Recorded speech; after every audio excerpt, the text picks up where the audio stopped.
Okay, but the reason why Stan Lee was so upset in that clip you just watched, and the reason why so many people get upset at the versus battle community, is because they believe characters are more than their feet.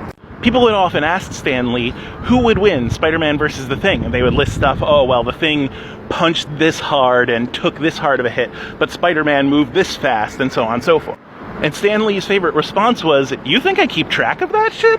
He and so many other comic book authors were so much more interested in crafting good stories.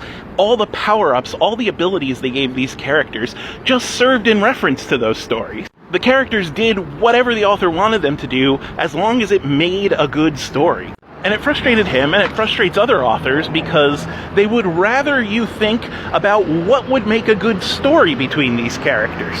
Pouring your life into a medium and having it reduced to a number kind of sucks.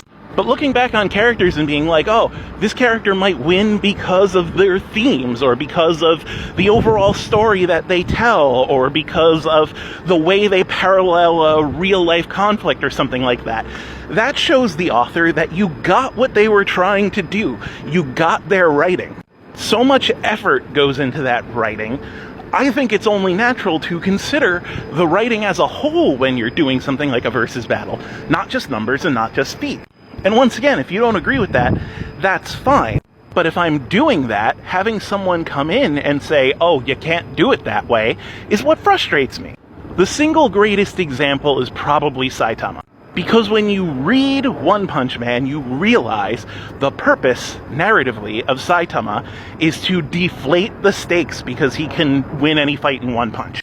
And so I've had plenty of debates with my friends about how Saitama would win certain fights with certain other characters in one punch. And inevitably, someone comes in and says Saitama wouldn't win because he never did anything planetary, blah, blah, blah, blah, blah. And that's frustrating because that is not the point. Because if Saitama is not capable of winning in one punch, he's not Saitama. He's something different. He's off-brand, Aldi, dollar store Saitama.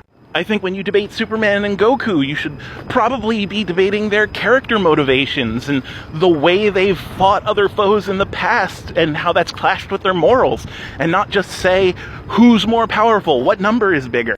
Because again, if you're doing that, if you're saying they're just going at each other with the intent to kill, you're not actually comparing characters. You're comparing rip-offs of the characters that are bloodthirsty barbarians. And that's just not interesting to me. If it's interesting to you, fine, but don't come into my spaces and tell me I'm doing it wrong. That's what I said at the end of that video. That's what I say at the end of all of my power scaling videos. You can do anything you want. I'm going to do things the way I want.